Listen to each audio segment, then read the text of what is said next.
6 years ago, Ubisoft launched the sequel to one of the most talked about looter shooters of its time, The Division 2. But was this sequel even necessary, or should Ubisoft kept building on the original masterpiece, The Division 1, instead? Let's talk about it. I played over 100 hours of The Division 2 through Warlords of New York, the seasonal content, and now I'm getting ready to make the purchase for the Battle of Brooklyn, the DLC that just came out this summer. Now, maybe I'll do a review on that at another time, but before we deep dive, quick note.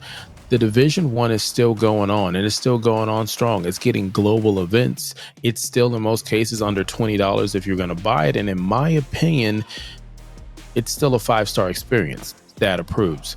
But this review is mostly about The Division 2 and whether it's worth buying and or playing today. Let's start with the launch.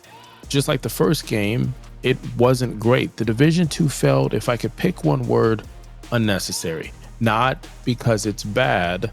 Love for the devs and the work they put together on this one and the possibilities of the third, but it felt like it just wasn't the right time. We had games like Fortnite, PUBG, Destiny, Call of Duty that were adding on to the trend of live service. And then you had games like Path of Exile, Cyberpunk, and No Man's Sky that seemed to be polishing what they've already created. The Division franchise moved into a sequel that didn't fully answer story questions or fix core issues that the community was talking about.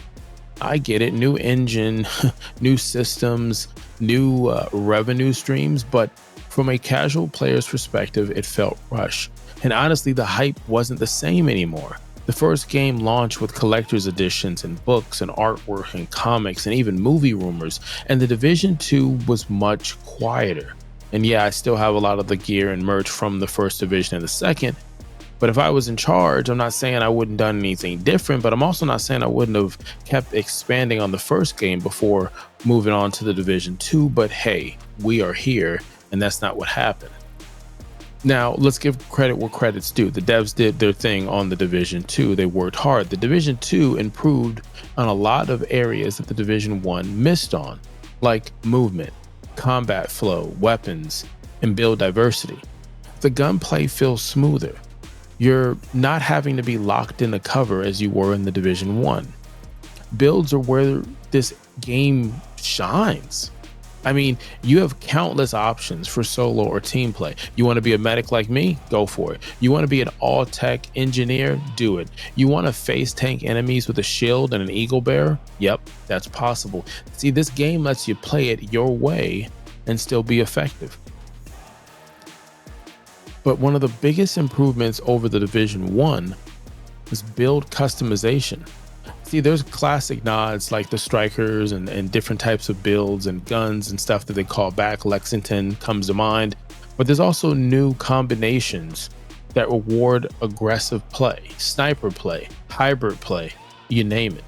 And with the recalibration and optimization, sprinkle on with a little bit of expertise system, you can fine tune your builds to perfection. Please note, I do not do that. I just grab my loot, I keep it moving, and that's just not my thing. But the downside, inventory management is a mother lover. If you don't like clunky UI menus, well, guess what? This is not going to float your boat. Yes, you can minimize some and almost hide it, but if you could have pressed a button and delete the UI, I think a lot of us would. Now, the inventory management, like I said, it's a mother lover. It's basically its own game. Now, fast forward 5-10 years, is this game still alive? I think so. I think the servers will still be up and we'll still be rocking, and we'll be playing a free-to-play, a mobile game, and yes, the Division 3. See, in this game, you still have the main campaign that's good. It's entertaining. You got the Warlords of New York DLC, which was a turning point for the balancing and the story. Then this summer, 2025, you got the Battle for Brooklyn, which they say expands the story with some new gear pieces, some new weapons, and kind of sets you up for the future of the Division 2.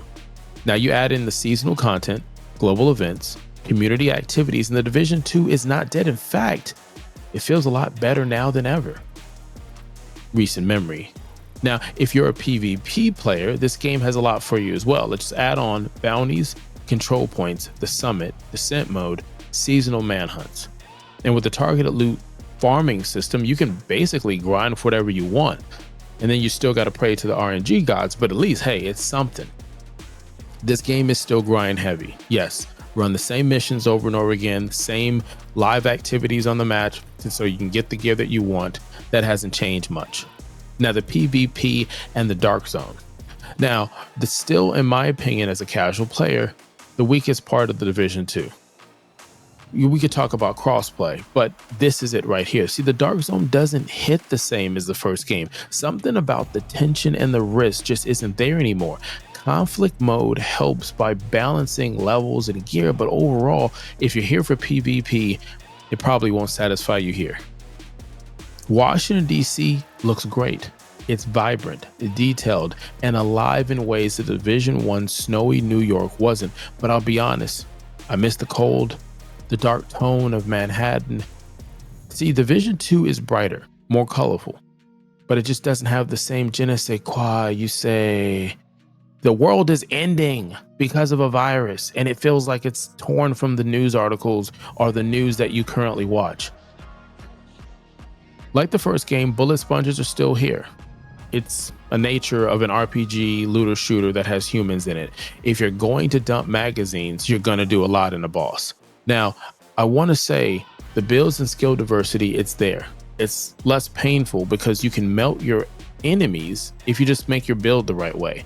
Now, there's different difficulties like the first one you can adjust to, but if you're creative with your builds, you can play aggressively or tactically without feeling stuck. So, is a Division 2 worth playing in 2025? If you're looking for a deep dive into a PvP shooter, tons of build customization and an active community, yes it is. If you hated the bullet sponges and you wanted the magic of the first game setting, you might not fall in love that easy. For me, I prefer the atmosphere of Division 1, but the movement and build diversity of Division 2, that's just what it is.